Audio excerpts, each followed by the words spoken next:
Welcome to This Explainer. Okay, pull up a chair, get comfortable, and maybe leave the lights on, because today we're basically gathering around the proverbial campfire. We're going to explore a topic that has just captivated human imagination for centuries: urban legends. But listen, we aren't just telling ghost stories today. No, we are looking at the verified, documented facts behind the absolute darkest lore out there. Today we're charting a course through a list of urban legends, starting from the seemingly normal and weird, and moving all the way up to the absolute creepiest stories that actually happened in real life. Let's get into it. So what if the monster under your bed was actually real? I mean, that question is literally the core of why these stories stick with us so much. Urban legends play heavily on our deepest psychological fascinations with the morbid, the disgusting, and, well, the terrifying. It implicates our own lives, right? We all want to believe our homes and our neighborhoods are perfectly safe, but there's always that lingering doubt, that tiny annoying little voice in the back of your head asking, what if? Because you see, urban legends aren't just mindless gossip. According to the EE journals, they serve a really profound psychological function. They give shape to our contemporary fears and anxieties. They basically act as cautionary tales that exercise control over personal behavior, helping us grapple with society's creeping dangers. But here is the thing we're exploring today. What happens when that cautionary tale isn't just a metaphor? Section 1. Weird, but mostly harmless. Okay, before we get into the truly terrifying stuff, let's look at some legends that started as bizarre, almost fictional jokes or campfire whispers, but ended up being documented reality. Consider the Toronto myth of the leaping lawyer. The story goes that a guy supposedly loved body slamming his office windows just to prove they were unbreakable. I know, it sounds like an absurd workplace rumor, right? But this actually happened. It was a 38-year-old senior partner named Gary Hoy. On July 9th, 1993, Hoy did his signature tackle against the window to impress a group of visiting law students. 24. That is the jarring number of stories Gary Hoy fell to his death. And here's the crazy part. The window pane didn't actually break. Actually, the window frame itself gave way, and he plummeted 24 floors down. It's a tragic, incredibly bizarre reality that birthed a legendary cautionary tale about pure hubris. Here's another super unsettling number for you: 27. This is the exact number of years the so-called Maine hermit lived entirely off the grid in the North Pond woods of central Maine. For decades, local campers and cabin owners whispered these rumors about a forest ghost who would steal supplies in the middle of the night. People thought it was just a local myth, a convenient way to explain missing flashlights or snacks. But the myth was absolutely real. A man named Christopher Knight literally watched hikers and canoeists from just out of sight for 27 years.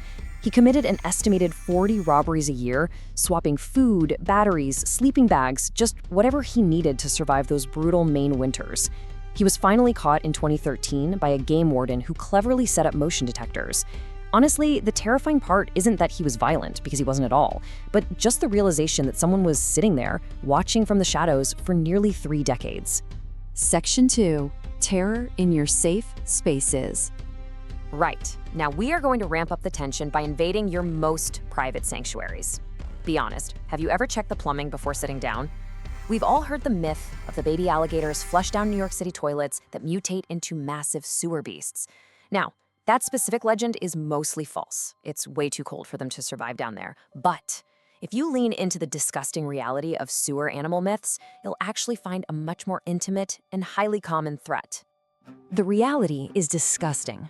Rats can easily swim up 3-inch toilet pipes, literally lured by the scent of undigested food in sewage lines. And yeah, in 1999, a woman in Petersburg, Virginia, was actually bitten on the rump by an aquatic rat that emerged right out of her toilet bowl. In places like Seattle, this issue is so ridiculously common that public officials have issued official advice on what to do when you find a rat in your toilet. Seriously, keep the lid closed, folks. Shifting from the bathroom to the bedroom closet, let's look at another classic trope: the urban legend of a stalker hiding in the house, texting you from upstairs. It's the ultimate sleepover ghost story, right? But the reality is a documented phenomenon known as frogging, which is people secretly living inside your home without you knowing. Picture this. In 2008, a 57-year-old Japanese man started noticing his food was mysteriously disappearing. Assuming he had a burglar, he installed some hidden surveillance cameras. Well, when he reviewed the footage, he was met with a spine-chilling discovery. a middle-aged woman had been living in the top compartment of his closet for up to a year. She would just wait for him to leave, then slide on out to use his shower and eat his food. She was eventually arrested, but man, it just goes to show that sometimes the call really is coming from inside the house. Section 3. Macabre Hotel Room Discoveries. Okay, let's take a little vacation. Put yourself directly in the shoes of a tired traveler. You open the door to your rented motel room, and you immediately notice a foul odor lingering in the air. You go down, you complain to management, they wave it off and tell you it's probably just a dead rat in the walls, and so you go to sleep. History shows us that this is far from just an urban legend. It is a terrifyingly frequent occurrence across multiple decades. In 1999, a couple literally slept above a body hidden inside a mattress in Atlantic City. Then in 2003, at the Capri Motel in Missouri, guests complained for days before a rotting corpse was found shoved under their bed. And then there was the 2010 case at a budget lodge down in Memphis.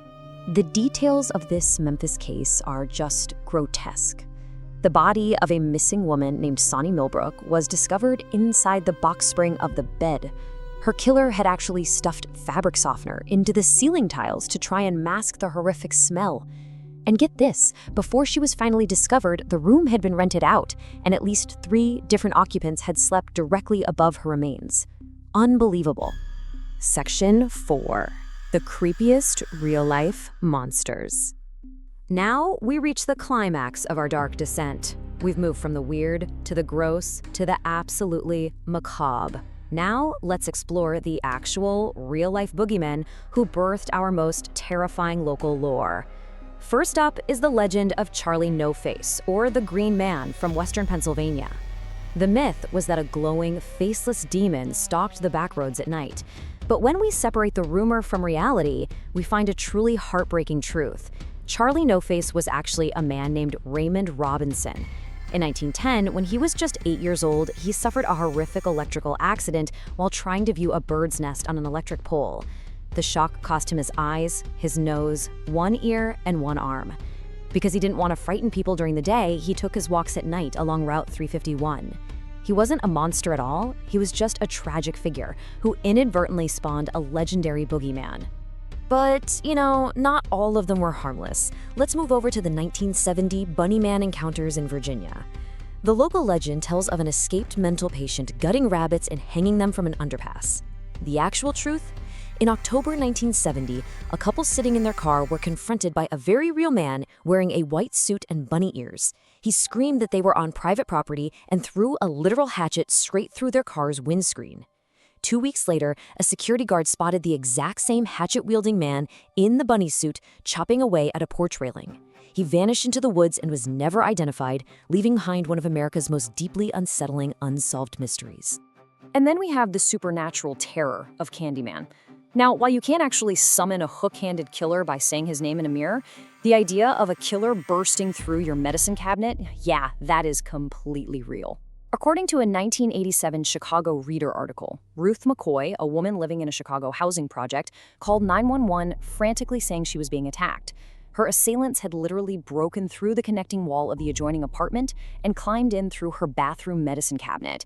It was a terrifying architectural flaw in the building's design that was frequently exploited by burglars, and in this tragic case, killers. Finally, we reach the absolute peak of our creepy list, Cropsey. Cropsey was the ultimate campfire tale for Staten Island kids back in the 70s and 80s. He was this hook-handed monster who lived in the abandoned tunnels beneath the old Willowbrook Mental Institution, just waiting to snatch up children who wandered too close to the dark woods. It was a story explicitly designed to keep kids safe. But here is where it gets crazy. This fictional monster perfectly aligned with a terrifying reality. While the kids were whispering about a monster, a real predator named Andre Rand, who by the way had actually worked at the Willowbrook Institution, was prowling those exact same woods. Following a rash of very real child disappearances, Rand was tried and convicted for child abduction in 1987. The community realized with absolute horror that the boogeyman they invented to scare their children was actually living right in their own backyard. The line between myth and monster was just permanently erased. So, bringing this whole explainer full circle, we really have to ask, why do we need the darkness? Well, we tell these stories because they act as cautionary tales for survival. They give shape to our unspoken anxieties, and they enforce social rules, right? Don't go in the woods, lock your doors, always check the back seat. We literally use sheer terror to protect ourselves. But the ultimate takeaway here is that the scariest legends, the ones that truly keep us up at night, are the ones anchored in undeniable facts. Which leaves us with this final, lingering thought. Next time you're sitting around a campfire or at a sleepover and someone leans in to tell you a terrifying local rumor, ask yourself, what if it isn't just a story? What if the truth is actually much, much worse? Thank you so much for joining me on this explainer. Keep your doors locked, and I'll see you next time.